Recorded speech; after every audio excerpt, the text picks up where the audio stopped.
আমরা কোনোদিনই এরকম দামি মাছ কিনে খেতে পারি না, জানো তো। আমার ছেলে মেয়ে দুটোকে এরকম মাছ কোনোদিনই কিনে খাওয়াতে পারি না, বড় মাছ, টাকার অভাবে। আমরা খুবই অসহায়, গরিব।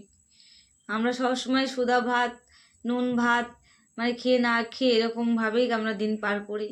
অনেক কষ্ট আমাদের। বন্ধুরা প্লিজ তোমরা একটু আমাদের ভিডিওটাকে বেশি করে শেয়ার ফলো করে দিও, আমাদের সাপোর্ট করো একটু। আমার ছেলে মেয়েকে যেন এরকম বড় মাছ কিনে খাওয়াতে পারি।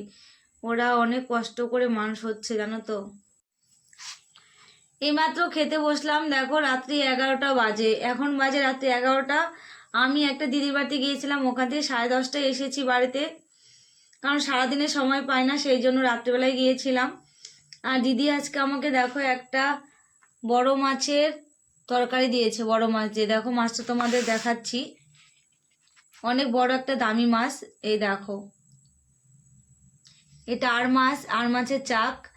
কারণ এই আর মাছটা দেখো আমাদের জীবনেও কিনে খাওয়ার মতো ক্ষমতা নেই, কারণ আমার সামর্থ্য নেই যে আর মাছ আমরা কিনে খাবো। এত বড় মাছ কোনোদিন কিনতে পারবো না, আর আমরা কোনোদিন খেতে পারবো না। আমার ছেলে মেয়ে দুটোকে আমি কোনোদিন কিনে খাওয়াতে পারবো না এত বড় মাছ আর দামি মাছ। তো তোমরা যদি আমাদেরকে একটু সাপোর্ট করো, আমাদের ভিডিওটা বেশি করে শেয়ার ফলো করে দাও, তাহলে হয়তো আমি এখান থেকে কিছু করে ছেলে মেয়ে দুটোকে এরকম বড় মাছ কিনে খাওয়াতে পারবো। তো বন্ধুরা প্লিজ আমাদের ভিডিওটা একটু বেশি করে শেয়ার ফলো করে দিও, আমাদের পাশে থেকো।